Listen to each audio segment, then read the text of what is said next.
আপনাদেরকে প্রথমে ধন্যবাদ জানাচ্ছি যে আজকের আমাদের মাননীয় প্রধান বিচারপতির যে অনুষ্ঠানটা আপনারা অত্যন্ত শৃঙ্খলার সাথে আপনারা কভার করেছেন।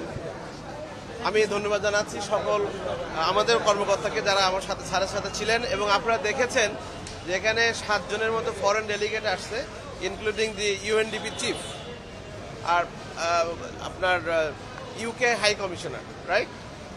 মূলত আপনারা জানেন যে স্যার যখন প্রধান বিচারপতি হিসাবে আপনার অফিস গ্রহণ করলেন, তখন থেকে স্যারের একটা রোড ম্যাপ ছিল।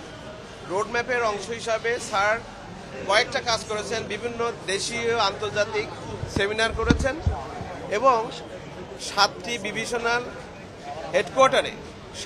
ডিভিশনাল হেডকোয়ার্টারে স্যার আপনার সেমিনার করেছেন। সেখানে প্রত্যেকটা সেমিনারে স্যারের মূলত বিচার বিভাগ পৃথকীকরণ সম্পর্কে স্যারের যে মটো ছিল, উদ্দেশ্য ছিল, সেগুলার বিষয়ে স্যার কাজ করেছেন।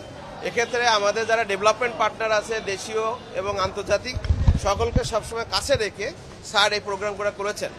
স্যার শুরু করেছিলেন, আপনারা জানেন 2024 সালের 29শে সেপ্টেম্বর স্যার কিন্তু এখানে ভিজিট করেছিলেন, এবং 1 বছরের মধ্যে স্যার দ্বিতীয়বার আবার ভিজিট করলেন। So that is pleasure for all of us, that is আমরা যারা বরিশালবাসী তাদের জন্য। শেষ কথা হচ্ছে যে স্যার এই 7টা বিভাগীয় সেমিনারের শেষ সেমিনার হিসাবে বরিশালকে বেছে নিয়েছে, ঠিক আছে? সেই সেমিনারের অংশ হিসাবে স্যার আজকে আমাদের মাধ্যমে আসলেন। তো স্যারের মূলত 11:30 থেকে সেমিনারে অংশগ্রহণ করবেন। যেহেতু স্যার বরিশালে আসছেন, বরিশালে আসার কারণে স্যার আমাদের বরিশালের বিভাগীয় কোর্ট হিসাবে, আপনার সদর দপ্তর হিসাবে আপনার স্যার কোর্ট ভিজিট করলেন। সেখানে স্যার লিগাল এড থেকে শুরু করে ন্যায়কুঞ্জ এবং আমাদের যে কার্যক্রম সেগুলো স্যার অবলোকন করেছেন, এবং স্যারের সাথে এই যে আমাদের ডেভেলপমেন্ট পার্টনার ছিল যারা বিদেশি ছিলেন তাদেরকে নিয়ে স্যার করেছেন। তো স্যার মেইনলি ফোকাস ছিল মূলত লিগাল এডের উপর। এই জন্য আপনাদের এই সংবাদ সম্মেলনটা আমি লিগাল এডের অফিসের সামনে করে করছি। এই মূলত আজকের ব্রিফ। এরপরে আপনার স্যার চলে গেছেন 11:30 থেকে আমাদের হোটেল গ্র্যান্ড পার্কে মূল সেমিনার শুরু হবে।